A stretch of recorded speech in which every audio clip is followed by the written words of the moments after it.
Hello everyone. तो हम आज की वीडियो में डिस्कस करेंगे कि कैसे हमको मैक्सिमम मार्क्स स्कोर करने हैं नीट के एग्ज़ाम में।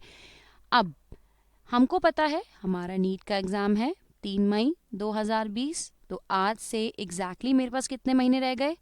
4 मंथ्स रह गए मेरे पे तैयारी करने के लिए, जिसमें मुझे बोर्ड्स के लिए भी पढ़ना है, प्री बोर्ड्स के लिए भी पढ़ने हैं, बच्चों के प्रैक्टिकल एग्जाम्स भी, एंड उन्हीं सब के बीच में हमको तैयारी करनी है नीट के एग्ज़ाम की। सिर्फ तैयारी ही नहीं, अगर हमें अच्छे गवर्नमेंट स्कूल में कॉलेज में एडमिशन चाहिए तो हमको कितने लाने होंगे बायोलॉजी में? 300 से ऊपर नंबर। तो कैसे ला सकते हैं हम 360 में से 300 प्लस नंबर? तो यहाँ पे हम वो देखेंगे। तो स्टूडेंट्स, होता क्या है, अब ये मुझको पता है कि मेरे पास फिजिक्स भी है पढ़ने के लिए, केमिस्ट्री भी है, बायोलॉजी भी है, और बायोलॉजी में मुझे ज़्यादा से ज़्यादा नंबर भी लाने हैं, क्योंकि फिजिक्स और केमिस्ट्री रैंक दिलाता है, लेकिन ज़्यादा नंबर लाने के लिए मुझे बायोलॉजी में बहुत अच्छे नंबर लाने हैं। तो 45 क्वेश्चन मेरे आते हैं फिजिक्स में, जो थोड़ा डिफिकल्ट रहता है केमिस्ट्री से, और 45 आते हैं मेरे केमिस्ट्री में, और इन दोनों के मिला के 90 क्वेश्चंस आते हैं मेरे बायोलॉजी में, जिसमें से हर क्वेश्चन सही होने में मुझे मिलते हैं 4 नंबर, और हर गलत क्वेश्चन पे मेरा कटता है 1 नंबर। तो यहाँ पे मुझे बहुत ध्यान रखना है क्वेश्चन को सॉल्व करते समय, और क्योंकि मुझे 300 प्लस नंबर लाने हैं तो मुझे कोशिश करनी है कि मैं 80 प्लस क्वेश्चन को अटेम्प्ट करूं, और वो होने चाहिए बिल्कुल सही। तो जो मेरा बायोलॉजी पढ़ने का सबसे मेन अप्रोच रहेगा वो क्या रहेगा? अगर मैं जनरल बात करूं तो देखा गया है कि 90% जो क्वेश्चंस आते हैं वो एनसीईआरटी बेस्ड होते हैं, यानी यहाँ पे मुझे सिर्फ और सिर्फ एनसीईआरटी में ही ध्यान देना है, और सिर्फ 10% क्वेश्चन जो मेरे आते हैं बाहर से। तो अगर मेरे पास टाइम बच गया है तब मैं इस 10% क्वेश्चन की तैयारी करूंगी। तो मुझे क्या पढ़ना है, कैसे पढ़ना है, यहाँ पे मैं डिस्कस करती हूँ। तो मैंने जो चीज़ें करनी हैं, जो आप सब बच्चों ने जो चीज़ें करनी हैं, जो डू लिस्ट होनी चाहिए, वो क्या होगी? सबसे पहले सब कहते हैं बच्चे, टीचर, आपके कोचिंग इंस्टीट्यूट में पढ़ाया जाता है कि एनसीईआरटी ही आपकी बाइबल है, NCERT he is the key. आपको एनसीईआरटी पढ़नी है बार बार, और अगेन एंड अगेन पढ़ना ही नहीं है। एनसीईआरटी के सारे चार्ट्स, उसके सारे डायग्राम्स, जितनी भी उसमें साइकिल्स दी हैं, ये सभी आपको बाय हार्ट याद होनी चाहिए। तो अब अभी मैंने आपको बोला था कि 90% तो मेरा एनसीईआरटी से आ रहा है, तो मुझे एनसीईआरटी पढ़नी है। अब लेकिन इसका मतलब ये तो नहीं है कि मेरे को वर्ड बाय वर्ड क्वेश्चन आ जाएगा। तो उस केस में आप क्या कर सकते हैं? कॉन्सेप्ट वीडियोस देखेंगे। एग्जामिनर देखना चाहता है कि बच्चों के कॉन्सेप्ट कितने क्लियर हैं, तो डायरेक्ट क्वेश्चन ना पूछ करके एनसीईआरटी के ही बेस्ड पे आते हैं क्वेश्चंस, लेकिन थोड़े हल्के से ट्विस्ट करके आते हैं।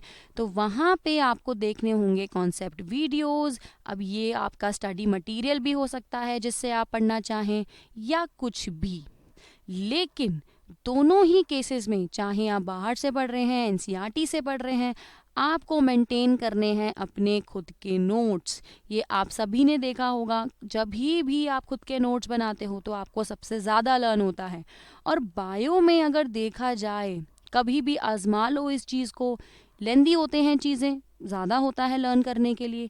जब भी आप टेबल फॉर्म में पढ़ेंगे, चार्ट फॉर्म में पढ़ेंगे, चाहे मैं किसी फिजियोलॉजी प्रोसेस की बात कर लूँ, ट्रांसलेशन, ट्रांसक्रिप्शन, या मैं एक्सक्रीशन, डाइजेशन की बात कर लूँ, या जैसे चैप्टर मेरे एनिमल किंगडम हो गया उसके, या बायोलॉजिकल क्लासिफिकेशन हो गई, किसी भी चीज़ को अगर मैं टैब्यूलर फॉर्म में पढ़ूंगी तो वो सबसे ज़्यादा अच्छे से मेरे दिमाग में छप जाएगा, वो आप कभी भी नहीं भूलते। तो आपको अपनी एक डायरी मेंटेन करनी है उन टर्म्स की, उन कीवर्ड्स की, उन चार्ट्स की जो आप बार बार भूलते हो और जो बहुत ज़्यादा इम्पॉर्टेंट है। देन उसके बाद आता है पेपर सॉल्व करना। यस, क्वेश्चन पेपर सॉल्व करना सबसे ज़्यादा ज़रूरी हो जाता है, एनसीईआरटी से भी ज़्यादा। हाँ, बिल्कुल सही है। अगर आपके पास कम दिन हो, या कम टाइम बचा है, लास्ट में एनसीईआरटी पढ़ चुके हैं, एग्ज़ाम दे चुके हैं, तो क्या बच जाएगा आपके पास? पेपर पढ़ोगे। या सपोज जिस बच्चे ने तैयारी नहीं की है, उसके पास लास्ट दिन है तैयारी करने के, तो सिर्फ क्वेश्चन पेपर ही एक तरीका है सॉल्व करने का, जिससे आप मैक्सिमम टॉपिक्स कवर कर सकते हो। तो आपको सारे प्रीवियस ईयर्स करने हैं। अब ये जो प्रीवियस ईयर है, इसमें क्या क्या आ गया? इसमें सिर्फ नीट ही नहीं, ये तो कुछ सालों से ही हो रहा है, लेकिन जो पहले के एग्ज़ाम्स होते थे हमारे एम्स के, पीएमटी, एआईपीएमटी, वो सारे के सारे बीएचयू वाले सब क्वेश्चंस आपको सॉल्व करने हैं। देन अगर आपके पास टाइम बच जाता है तो आप मैक्सिमम क्वेश्चन सॉल्व करें। जो मार्केट में बुक्स अवेलेबल होती हैं, एरएलएस, फिंगरप्रिंट्स, दिनेश जैसी आप books topic wise, chapter wise practice कर सकते हैं। सबसे इम्पॉर्टेंट चीज़ जो नहीं भूलनी, that is mark the thing to revise. हर बच्चे के अपने कुछ इम्पॉर्टेंट या कुछ स्ट्रॉन्ग पॉइंट्स होते हैं और कुछ वीक पॉइंट्स होते हैं जिनको भूलते हैं।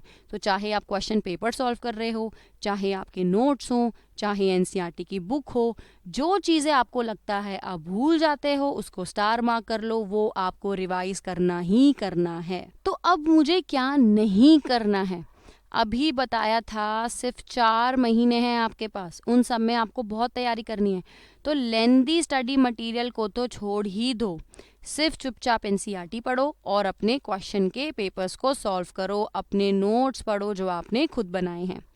कोई भी एक चैप्टर, कोई भी एक यूनिट आपको ज़्यादा देर तक नहीं पढ़ना, क्योंकि वेटेज बहुत ज़्यादा स्कैटर्ड है। वेटेज का ध्यान देना है, पैटर्न का ध्यान देना है कि किस चैप्टर में से, किस यूनिट में से सबसे ज़्यादा क्वेश्चंस आते हैं, और सभी इम्पॉर्टेंट यूनिट्स को साथ साथ प्रैक्टिस करना है।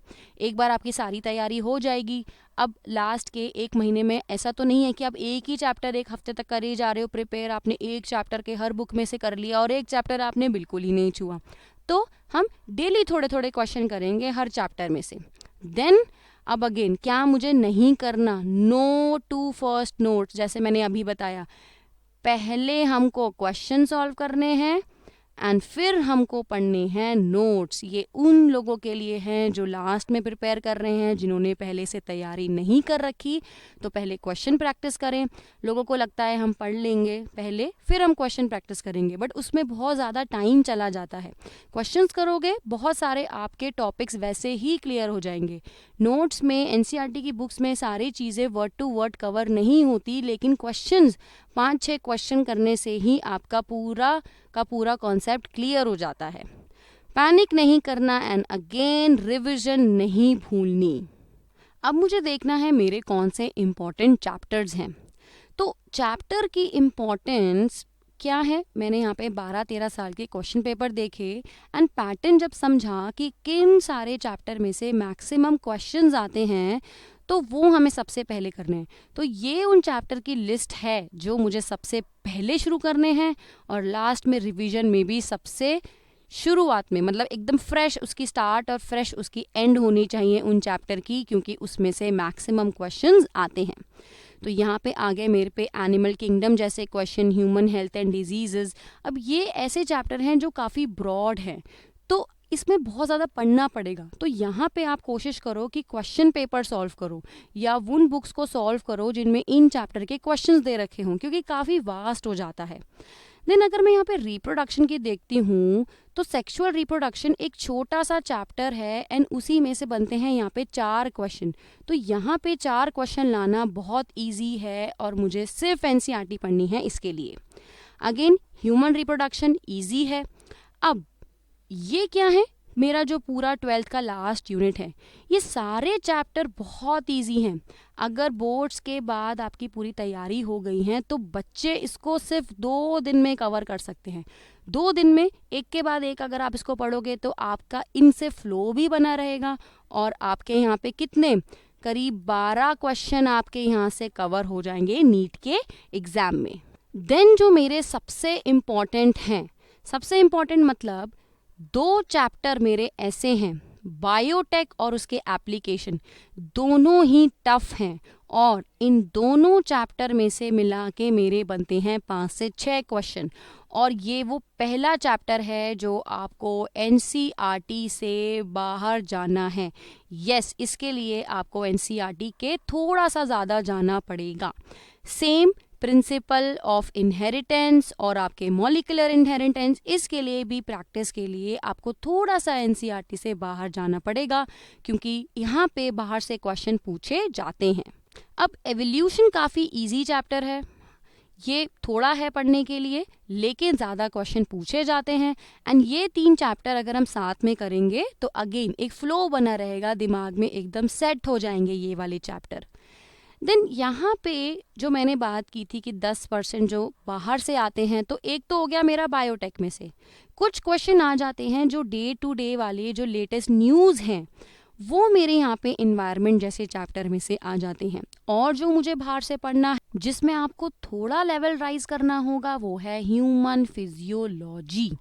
अब ये इम्पॉर्टेंट कम इसलिए है क्योंकि किसी में एक क्वेश्चन आता है, किसी में 2 क्वेश्चन पूछते हैं, लेकिन पूरा यूनिट जो है वो जल्दी प्रिपेयर हो जाएगा और दे देंगे 9 क्वेश्चंस। अब जल्दी कैसे होगा अगर एनसीईआरटी के बाहर से पढ़ना है? यहाँ पे मुझे तैयारी करनी है टैब्यूलर फॉर्म में। मुझे सिर्फ क्या देखना है, डायग्राम, मुझे प्रोसेस, जो भी इम्पोर्टेंट एंजाइम है, एक्सेट्रा।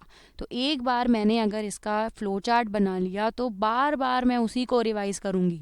अब उसी तरह अब मेरे प्लांट की रही बात, तो मुझे मॉर्फोलॉजी और एनाटॉमी 2 छोटे छोटे चैप्टर हैं, लेकिन टोटल 7 क्वेश्चन मेरे यहाँ से प्रिपेयर हो जाएंगे और इनको अगेन सिर्फ और सिर्फ पढ़ना है मुझे एनसीईआरटी से।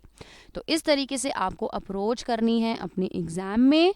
तो घबराइए मत और आज ही से शुरू हो जाइए, सिर्फ 4 महीने हैं आपके पास। All the best.